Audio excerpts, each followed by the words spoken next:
obviously, but let me know if you're not going to make it to class, like on TV or heard through a bunch of friends, whatever the situation is, but I go into a little more detail.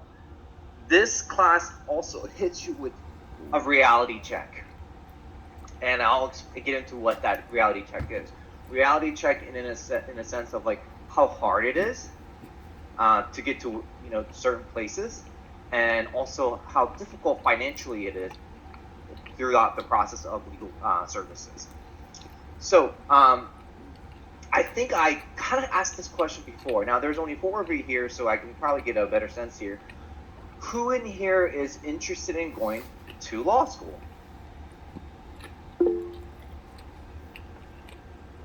Carmiba and Mohammed. Okay, so you understand that, and James. Okay, so you understand that to get into law school, you have to take the LSAT, right? You have to have a certain GPA, but at the end of the day, it's the weight of the LSAT that matters the most. LSAT on admission process is 80%. The weight of your LSAT outweighs everything that you can submit, even your essays. Unless you do something, flagrantly just bad. If you do a normal application process and you submit your LSAT will determine, for the most part, where you will go for school.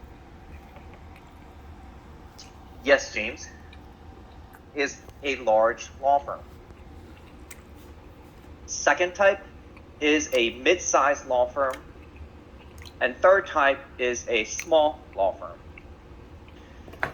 Small law firms typically have anywhere from 1, which is a solo practitioner, to 25 lawyers. A mid-sized law firm will typically have around 50 to about 100. A large law firm will have typically anywhere from about 150 lawyers around to about over 1,000. Now, within the large law firm setting, which is around 150 to over 1,000, the range is big. So because the range is big, there are 3 types of large law firms. The first type of large law firm is what we call regional large size law firm. Regional large size law firms typically have like low hundreds or low 200s.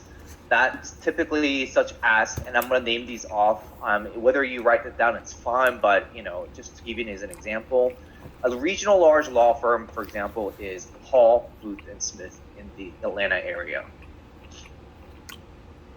There's not that many of them when you compare to the scale of, say, 1,000 lawyers. There's maybe 100, 150 lawyers overall. Another regional law firm is Nelson Mullins. Another regional law firm, from what I can tell, is Swift Curry. Those are regional sized law firms, meaning that they're most likely in about 3 states or maybe 2 states.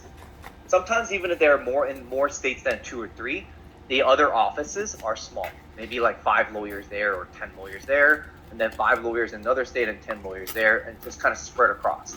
But it varies on how the structure or how many offices they have. But typically, they have about 2 or 3 state presence, but not many lawyers compared to, say, for example, a national-sized law firm. So national-sized large law firm will be in a lot of states, and each office are decently sized, meaning anywhere from 50 to 100 lawyers. Sometimes there may be 25 lawyers, but overall, they're in many, many, many states, and they're nationally recognized. And typically, there's about 500 to 600, maybe 700 lawyers there for national-sized law firms. Now, within the large law firm setting, the biggest one is the international-sized law firms, or international law firms. And they are, for example, Sidley Austin, King and Spalding, Austin and Bird, Jones Day. Those are all offices within the Atlanta area, but they also have offices everywhere around the world. Cooley is another one.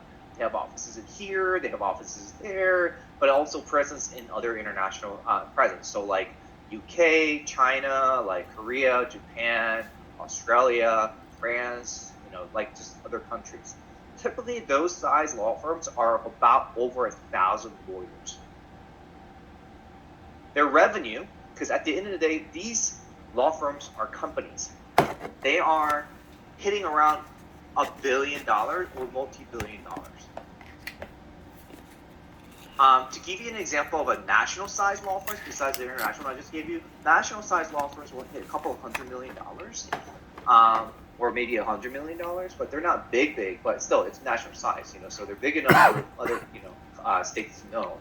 National size law firms, for example, in the state of Atlanta or in Atlanta that we have, are Morris Manning Martin, Ackerman. Yeah, what's another national size law firm that I can think of? Troutman Peppers. That's a national size.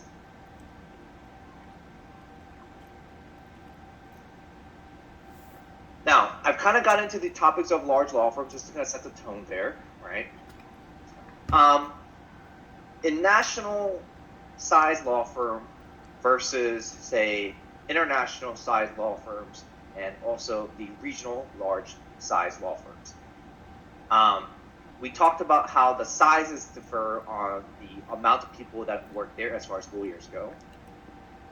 Their salaries also are different. Salaries range, for example, in an international large size law firm, in the, say, Alston & Bird. In Alston & Bird, first year associate salary, meaning that you just graduated law school and you're going to start at this law firm. First year associate salary is $215,000 plus bonus. So imagine you're like 21, 22 years old, you just graduated from like college. And Good night. What? What's wrong? No, that's unbelievable. What you just said. First year out of college. Yeah, so no, fresh out of college and you go to law school, and then by the time you graduate from law school, you're what, 25, right? 25, 26? So, and then you get into Alston & Bird as a first year, a 25, 26-year-old, your starting salary is $215,000 plus bonus, typically about 10, 15%. So you're roughly banking around $235,000, $240,000 a year. So close to about $250,000. That's your first year's associate salary, meaning that every year it's going to go up. Now, for national size law firms, right now, from what I heard, the market says it's about $165,000 per year. $165,000, $170,000 plus bonus. The regional law firms, the Hall, Booth and Smith, the Nelson Mullins, their first year associate salary is around $125,000 plus bonus.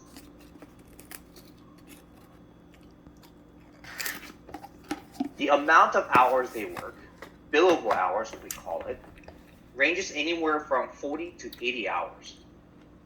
Billable meaning that you actually are billing the client. There are soft hours which you can't really bill the client for because they may cut it, or you can't really call that as a legal work. You're just doing your own due diligence. So when you hear about people working late hours and such, that's what I mean by like just was it pulling all night or whatever you want to call it, or burning the midnight oil, however they describe these things. So like I have friends who are in these law firms that work seven days a week. They may have one night off or one day off, but they're always working at least one day in the weekend, and they are working about 12 hours a day. So paralegals in these positions or in these types of law firms, their salaries vary as well. Paralegals at a large law firm, the international large law firms, start around $60,000, $65,000, and then the mid-size probably around $55,000, and then the not mid-size, I'm sorry, the national large law firms probably start you around 55-ish, and then the regional large law firms probably hit you around like 55, 45. But from what I heard, they're going up as well, and you can expect about $65,000 as starting paralegal salary for these large law firms, or at least around there, basically. Now, the international, national, and regional large law firms. Yes, Mohammed. Yes. Was that an accident raising hand?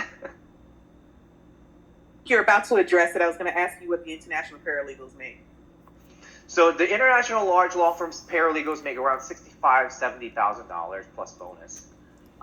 Typically, they take in paralegals with experience. When I mean experience, it's usually around 6 to 10 years of experience, and they only take people with experience because they don't have the time to teach a paralegal. So a lot of times, what paralegals do is they start out at a small size law firm. We'll get into small size structures and stuff, and then they work their way up to going to a large law firm. So paralegals also put in a lot of hours, but not as much as the attorneys. All these different large law firms, international, national, and regional large law firms, typically they're full service. That they have multiple practice areas. It could be labor employment, it could be mergers and acquisition, it could be financing, it could be patent, it could be fintech, like financial technology groups. It could have commercial transaction groups. It could also have healthcare. You name it. Any field of law you can think of, like real estate too. They will have it. And they try to advertise themselves as, we're a full service firm. We can provide you with whatever we want. So when looking at this structure, you're like, okay, so large law firms in general can handle a lot of work, but not all law firms are the same. Some firms have really good practice groups that supersedes the other groups. So you just have to figure out which groups are famous for what. So to give you an example, Kilpatrick Stockton is also an international sized law firm in the Atlanta area. They have a very good construction and energy practice group. Troutman Peppers, national sized law firm, but they have really good construction and energy practice group as well. Paul Hastings used to have a good labor employment, but then there was an infight and everyone in the law firm left. So I don't know what happened since then. Now, we talked about the first year associates. We talked about the paralegals. Now, after you've been working, say, 8 to 10, 11 years as an associate, you will be, at that point, put up for a promotion. Promotion meaning that at that point, you'll be put up for partnership. If you make partner, typically back in the day, that meaning like, I want to say like 5-6 years ago at least, I from what I heard, for example, like Troutman Peppers, their salary for the partners were somewhere around like 300-ish. It's gone up, but I think once you make a partner at if you become a junior partner, say for example at a international size law firm, a junior partner meaning like you've worked for about 8-9 years and then you finally become a partner. I think they start you off around 350, 375.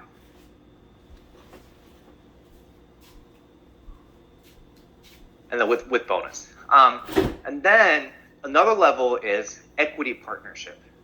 So after you become a junior partner, you can also shoot for an equity partner. Equity partner means that you own a piece of that law firm too. That means that whatever revenue comes in through the law firm, you also get a percentage, almost like a commission-ish, but it's not, but it's because it's more of like how well did the firm do. And so not only do you get the base salary and the bonus, you also get the equity portion of the business. Now that means that you go from 6-figure salary to 7-figure salary. So Austin & Bird, equity partner, on average, this is an average, on average make $1.9 million.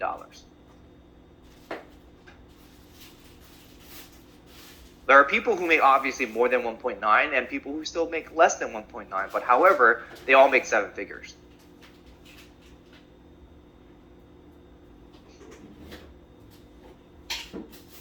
Any questions so far? Question. This is Mohammed. When it comes to the international law firms, is having fluency in a second language a requirement in order to be able to get placement with those law firms? It's not a requirement, but it does help. A lot of these law firms do look for people with specialties, right? But they also look for people with secondary language or third languages. So like Spanish obviously is very popular if you were dealing with South American law firms or South American deals. German is also very popular. Mandarin is very popular. Which one's not popular? French I've seen being popular, but it just varies. But however, having that secondary language also helps a lot when it comes to getting employed. Because that means you can actually use that person to service a client that needs somebody who can read and, I guess, review these documents.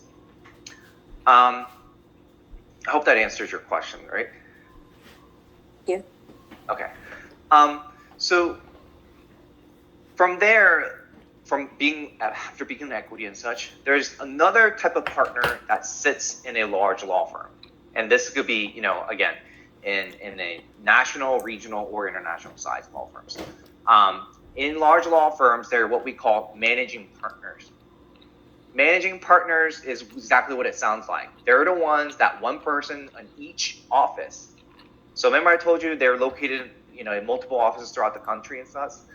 So in each office, there is one guy that manages the partner. So they're like the managers of that particular branch. So managing partners also are they not only a equity partner, but they also are bosses of these partners. And they all have a seat in the overall leadership board of the law firm. And they're more like an executive committee. I think that's the best way to put it. And then they vote for a chairman, who's also a chair, meaning that they are top of the entire pyramid of hierarchy, and makes the executive decisions based upon the voting and the decision made by the executive board or the board of managing partners. Now, we went all the way to the top, and we're going to expand upon a little bit to the bottom now. After you become a lawyer, there's also what we call staff attorneys in these law firms. Staff attorneys are not on partner track. I repeat, staff attorneys are not on a partner track, meaning that an associate is on a partner track, meaning that if you work hard enough, you'll become a partner one day. A staff attorney is not on that track, meaning that you can work 10, 20 years and you'll never become a partner because you're just a staff attorney. There's no path to become a partner or equity partner or anything unless you go on an associate. I'll become an associate and go on a partner track. So staff attorneys typically work multiple cases supporting different practice groups. Staff attorneys' salaries are a lot less as well. So DLA Piper is another international large law firm that's located in Atlanta, Georgia. Obviously, they're all over the world, meaning that you'll find offices of them in everywhere else. But so, for example, in DLA Piper, the staff attorney who's not on a partner track makes their starting salary, or maybe around 5-6 years out, are around $110,000 as your salary plus bonus. So if you look at the hierarchy of things on who gets what and where they stay in the pecking order, you have law clerks who are on an hourly basis. You have a paralegal who's on a salary basis. And then you have a staff attorney. And then you have an associate, like a junior associate, right? And then you have a senior associate senior associate basically means you're 5-6 years out, but you're still an associate. And then from there, you become a junior partner. And then from there, you can become an equity partner. And then from there, you can become a managing partner. And then from there, you can become a CEO or an executive partner. Now, obviously, within these large law firms, there are different functions. Some of these law firms have their own libraries in the office, like a full-blown library. Troutman Peppers, for example, have an entire library in that building for people who want to use libraries for some reason. In those libraries, you'll have librarians. Just like how this school has a librarian, they have a librarian in there too. And obviously, within a corporation, like I just described in any other corporations, you have IT services, you have accounting, you have payroll, you have all these different types of roles within a corporation. Because at the end of the day, these law offices, whether it's an international size law firm or national size or regional size law firms, they're a corporation at the end of the day. They are either LLCs, like limited liability company, PCs, professional corporations or companies, or LLP, limited liability partnership, LP, limited partnership. So you've heard all these things, right? Because they're corporate designations. And these law firms fall under that category because at the end of the day, again, they are a corporation, a company.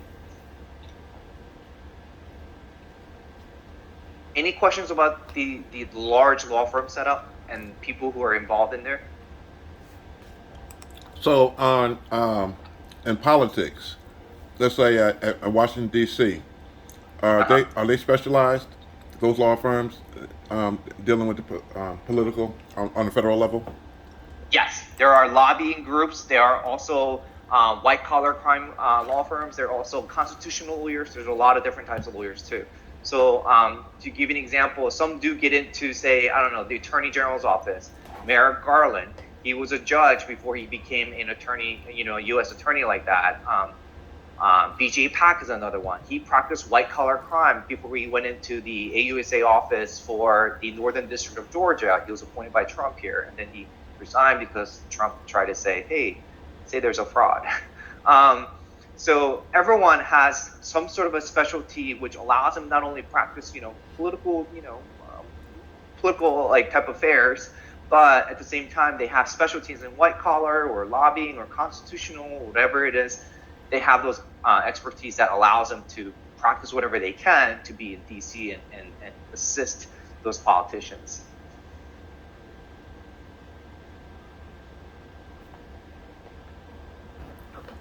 Now, so one more thing about the large law firm before I get into the other size law firms. To get into a large law firm, there are two ways of doing it as an attorney. One is while you're in law school, after you finish your first year, there's what they call on-campus interview. Meaning that these law firms come on campus and they interview the top 10% of the class. Out of the top 10%, they'll figure out which ones they want to bring in as summer associate. In that while you're in law school, you're basically I don't want to say a practicing student attorney, but they're more like just doing a lot of more building relationships and doing minor tasks. But they make the same salary as a first year associate would for the summer, like 8 weeks. And then after they complete that 8 weeks during the summer, if the firm decides we really like this person, then they'll offer a job. So once they graduate, they'll have a job right off the bat. If you do not make that top 10% in your class within your first year, you cannot get into that OCI.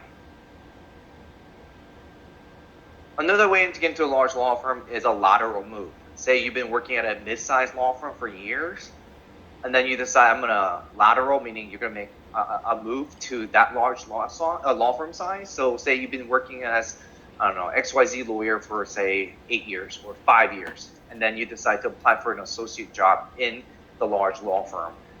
If you get selected, that's great. Then you get to lateral over as an associate to that large law firm. So some people do that.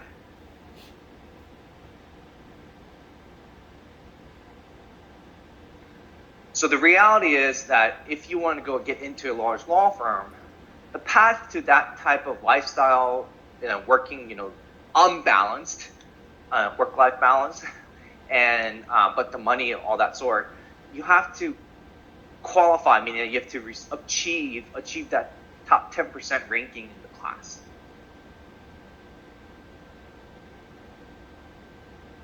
You're like, well, what happens if you don't qualify or if you don't hit that top 10% rank within your graduating class or with your first 3 grades? Well, then you kind of look into mid-sized law firms and small law firms and government jobs. When you get into a mid-sized law firm, typically a good mid-sized around is about 50 to 75 lawyers. Mid-sized law firms may do some OCI, but typically they don't really designate themselves an OCI because they'll always interview for anyone that might want to join in their law firm. They do have internships where people can apply and work side by side with an attorney, and then afterwards, if they like them, they'll offer a job once they graduate. Mid-sized law firms these days pay anywhere as a first-year associate, once you graduate, that is. Mid-sized law firms may pay you anywhere from about $80,000 to about $100,000 a year plus bonus.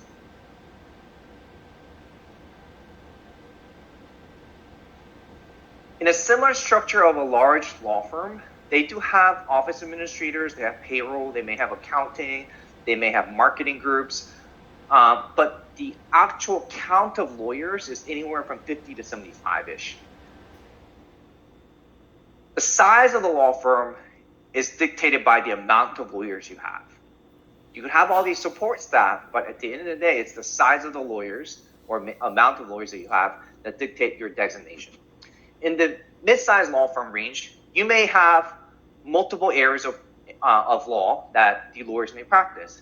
They may include criminal law, family law, civil litigation, labor employment, patent, mergers and acquisition. You may have all that. But however, you're not going to have as big of a team that you would if you were part of a large law firm. In the mid-sized law firm, they will have a equity partner, same thing, probably an owner of the law firm, typically about 2-3 people owning the law firm. And then you have equity partnership. So I'm going to go from the top. So you have owners of the law firm, typically 2-3 people. And then you have equity partnership, which just means that, hey, you're not the owners, but you own a piece of it. So that when, just like the large law firm, depending on what the revenue of the year is, you get that share of that pie. And then you have regular partnership. And then you have an associate. And then there may be a paralegal. And there may be a law clerk in there. I didn't say there was a staff attorney either, because sometimes there are no staff attorneys. Most likely there will be no staff attorneys in these groups. Rather, they may have of counsels. Of counsel designation, it goes into both large law firm and a mid-sized law firm. But however, of counsel designation typically means that you're experienced enough, but you're not really a partner. You may carry some sort of expertise and you have years of experience, but we can't make you into a partner. So that you have of counsels, basically. OF, literally of counsel. Paralegal salaries, typically for of mid-sized law firms, which is around 75 to 50 lawyers typically, are going to be lower. I've seen them at $55,000.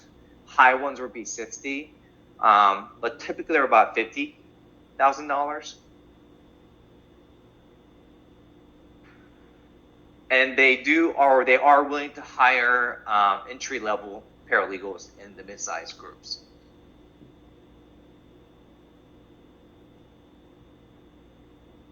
Any questions about the mid-sized group right now? Yeah, my question is, like I said, in the in the African American community, we have these super civil rights attorneys. I can't think of the one who's with all of these national cases who represented on a national scale, some of the atrocities like George Floyd and Attorney whatnot. Crump. Right, you were Crump, exactly. Thank you, Mr. Muhammad. So, what size are those firms? And then even Johnny Cochran, when he was really popular with OJ, and I know he has some offices here in Atlanta. Would they be mid-sized? How would they be classified? It really depends. Look, so the spot shooting that happened in Atlanta, the lawyer that represented those victims is BJ Pack, he's a friend of mine. But he's at Alston & Bird. And Alston & Bird is an international law firm. And he took that case because it kind of fits what he did before, which is politics, obviously, because he was also a congressman. So he's politics, all that sort. So it kind of fits his profile. So he took it. And plus, personally, knowing him, he's bored. And he's not making any money off of it. It's more of a pro bono thing for him. It's more so that he can get his name out there and just say, hey, I'm on TV. The ones that you talked about, like George Floyd, a lot of them can be a solo practitioner, which I've seen some lawyers who are solo practitioners get in those roles. And they do it not necessarily for the money, but for notoriety, meaning that I get to be on TV, I get to advertise about myself, I'm in front of the camera, people are going to know who I am. And if people come and need help with other cases, like, they'll be great because this is free advertisement. I know it sounds shitty, but a lot of those attorneys that you see on those civil rights type of cases, that with the shootings and such, they're most likely are going to be people from a small size law firm. And they're there doing that because it gains attention. And that attention means money, meaning that there will be other people coming in for asking for help, which raises business. And then on top of that, they do it because it gets their name out there. You know, they become so-and-so somebody. I know that on TVs they portray themselves as a civil activist and all that sort, but in real life, they're really not. Because it's the dark side of it. And that's what I mean with this class. I'm going to hit you with a lot of realities. Those guys that are representing in those civil victim cases, they're not doing that for the money, meaning that they're not getting paid by that family. They're not. They're getting paid somewhere, a different way, which is basically free advertisement and drumming up business through the presence they get on TVs and radio shows. Does that kind of help answer your question? Right. Well, the go-to guy, Ms. Muhammad, you said that you spoke about it, was Crump. He even has a documentary on HBO. I'm just wondering, what type of law firm does he represent? If you know anything about him. I don't know anything in detail about him. Okay. But I can tell you that a lot of these people are criminal defense attorneys. It's a small law firm. Okay. Yeah. Okay. There you go. Now, what about the Johnny Cochran on that level? Where was he a mid-size, or because I know he's in various states? I'm just curious. Johnny Cochran, which? He represented O.J. Simpson. He's no longer with us. He's deceased. And Michael Jackson, his daughter and I think son-in-law is running it now, or partners. I'll take a wild guess. Cochran firm. I'll take a wild guess, and I'm telling you that they're probably most likely were not in a large law firm. They were probably most likely were in a small office. And let me look it up. It's called the Cochran Law Firm. Yep. Is that correct? Yep. So he's a small law firm as well. And So, then the Kardashian. Remember, he was real popular before he passed away. Again, small law firm. Wow. People try to make name for themselves. Wow. And then they get to sell those rights. for the civil, I heard you say that they do it for fame. I could believe that, but I was thinking more so that they probably was getting paid by the NALC, or I mean SCLC. Y'all know what I'm talking about. But they're not going to make it rain. Okay, right. Okay. I mean, they'll pay for like legal filing fees and maybe some basic fees to kind of get the case going and pay the lawyer here and there, but they're not getting paid by those nonprofits millions of dollars. I guarantee you that. Okay. This is all for fame. When that spa shooting happened, when all these lawyers jumped within the Asian community, I know all those people personally, and 100% I guarantee you, knowing them, it was for fame. Had nothing to do with what their passion for. They didn't give two shits about these people who died. In fact, those Asians were the ones that actually looked down upon those Asians that working in those spas. But they jumped on bandwagons so they can actually go out there and get their name out there and be on TV. It's the same thing. Like, these lawyers, they're not as genuine as you think you are on TV.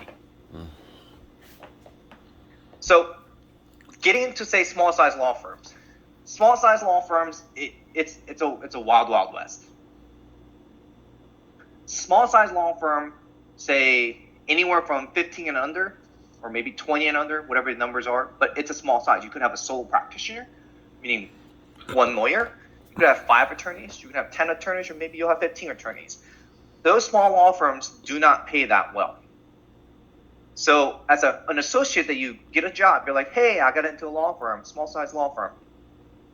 If you get into more civil litigation type of law firms or criminal defense type of law firms, whatever the type of law firms out there, your starting salary is going to look like about $55,000 a year.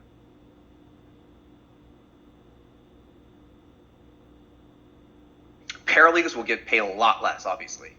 They may work $15 an hour, which is roughly about $30,000 a year. Maybe you'll get $20 an hour, which is about $40,000 a year. But at the end of the day, the salaries are a lot lower. Now, again, because the size of the law firm is small, that law firm may only have one specialty. Depending on the specialty of the law firm, your pay scale also may change. So to give you an example, I talked to you about this whole civil litigation things, right? People who are doing litigation in general, like just going to court about business disputes and whatnot, or family law, another was a good one, or criminal defense law firms. They don't pay much because they're obviously on a strict salary and they're not working on commission. They get paid by the hourly and such.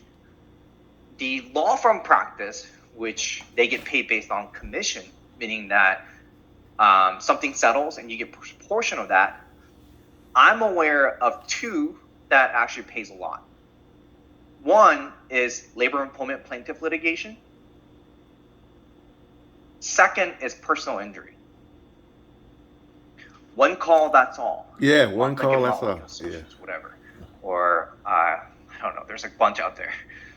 Strong Arm John Foy, that's another one that you can probably see on it. And then Hayes.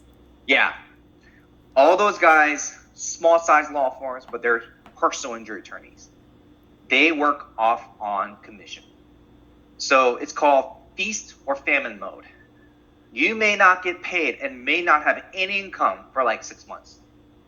But then that one day you settle that one case, you will make it rain with like, say, I don't know, $150,000 off on someone's settlement.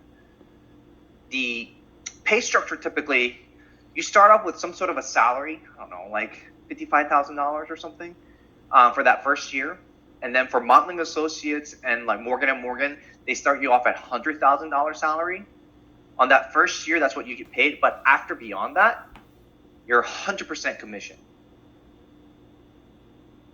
So you may settle a case where you get paid $5,000. You may settle a case that you get paid worth $500. And then all of a sudden you settle a case that gives you $25,000 or $50,000 or gives you like $500,000, right? If you get $500,000, that means your settlement was multi-million dollars. So you hear about, oh, I just, won a case for my client for $400,000. Most likely, if you're not the owner of the small law firm practice of that personal injury law firm, you're going to get very small portion of that. So if hypothetically $400,000 settlement, attorney's fee is going to be around 33 to 40%, which kind of roughly comes out to what, $150-ish thousand, $160,000. No, wait, that's 130,000. Try to do my math here. $133,000 probably is the attorney's fees. Out of that $133,000, you only will get probably 10-15% of that. So again, probably $13,000-15,000. So the actual attorney that was working on it will probably get about $15,000 on that settlement of $400,000, unless you're the owner of the firm. And if you're the sole practitioner, then you'll get the whole thing, $133,000.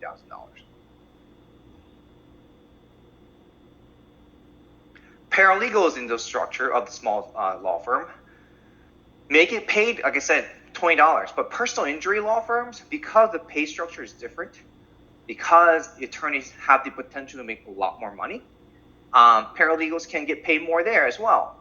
So one paralegal that I'm aware of that's been doing her job for 5 years is getting paid $65,000 a year.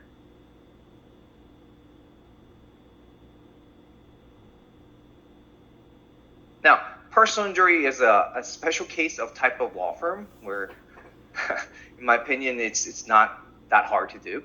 But when you move into, say, labor employment, the laws are a bit more sophisticated there. They also work off on commission too.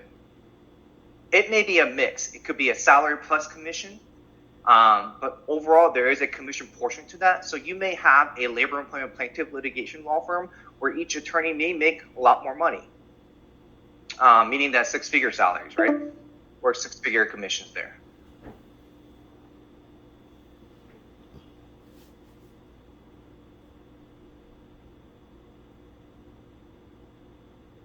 I have this friend who I graduated with. He started as a solo practitioner, started doing personal injury work, and now he owns the same firm that he started out with, but his payroll, each payroll, meaning that each bi-weekly, like every 2 weeks, he's paying out his staff, like his attorneys and paralegals and such, $2 million each 2 weeks.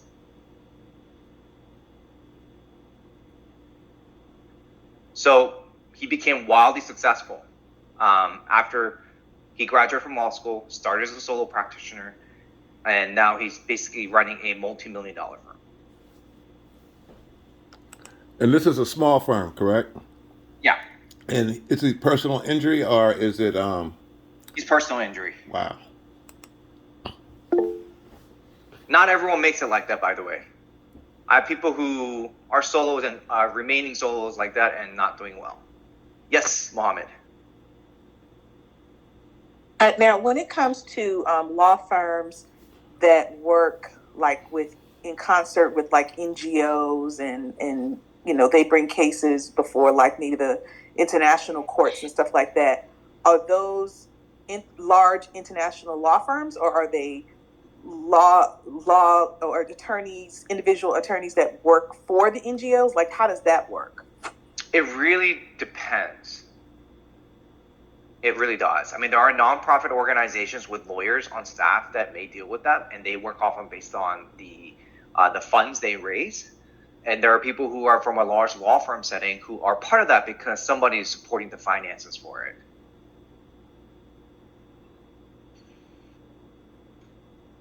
Their pay structure, or not necessarily?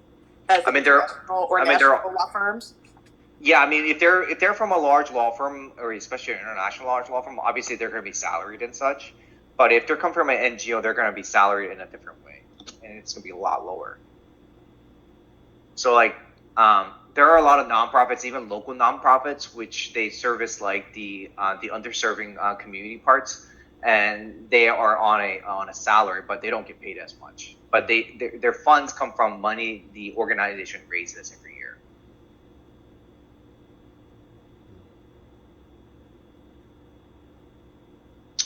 I forgot to mention one thing. So within a large law firm setting, remember I told you about the whole like junior partner, becoming a junior partner after working for like 9, 10, 11 years.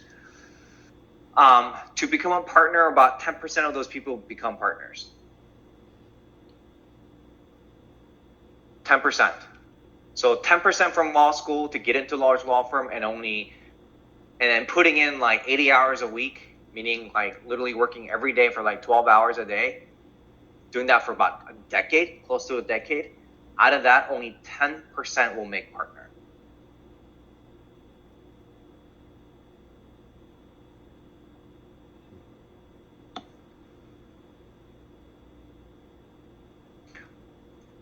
Now, there are two more parts.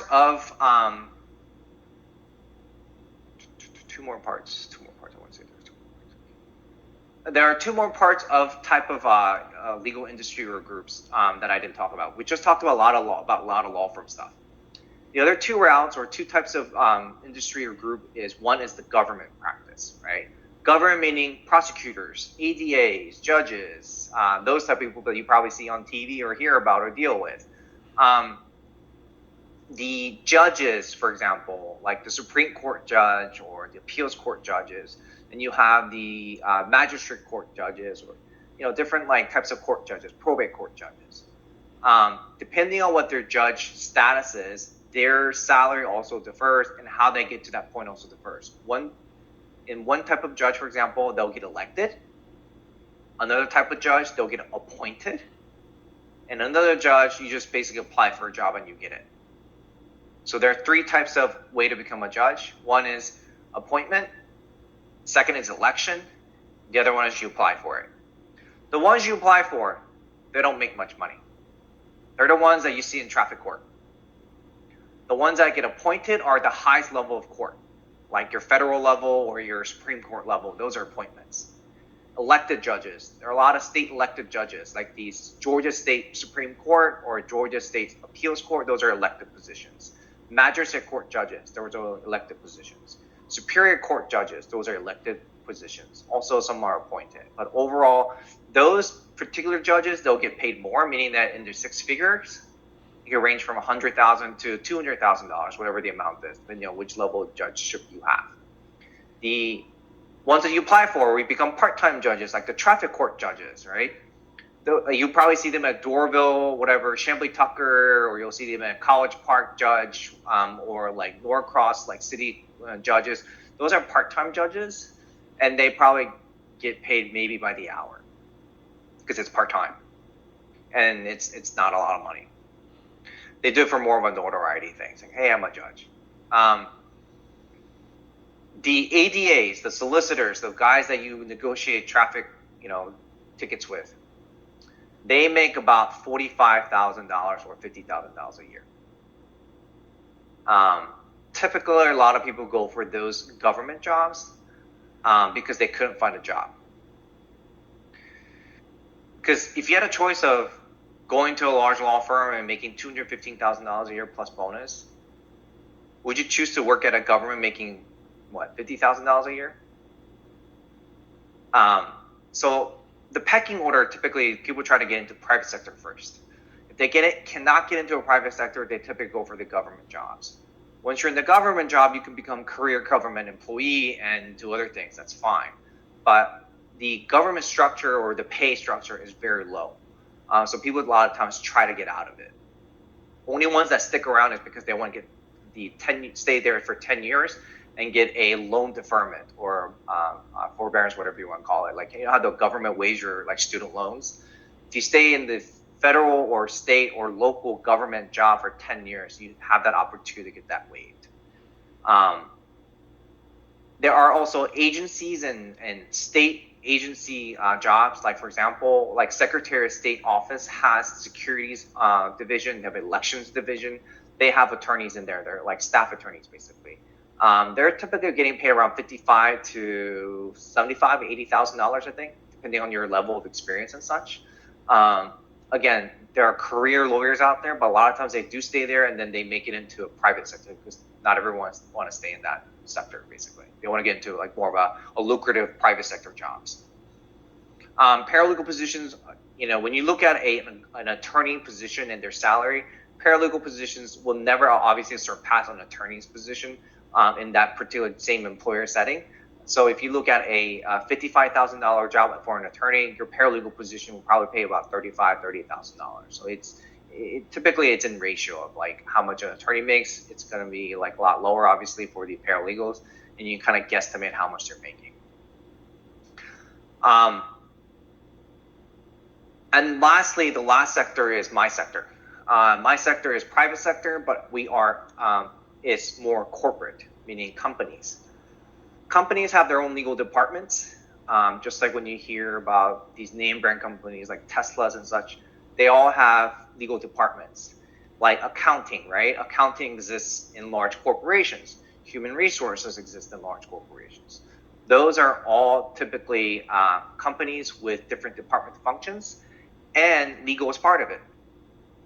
In-house position is what they're called as a category. An in-house or a corporate position in a company is another legal practice group. The salary also ranges. Typically, the traditional route is that you have to practice in a law firm for a couple of years before you can start applying for a in-house position at a company. If there are 100 lawyers today, only 5% of those people are in-house attorneys. So the other 95 are not in-house attorneys. The 95 attorneys all have interest in becoming in-house attorneys. What do you think that is? Hey guys, our call's about to end. Just jump back on. Okay? Okay.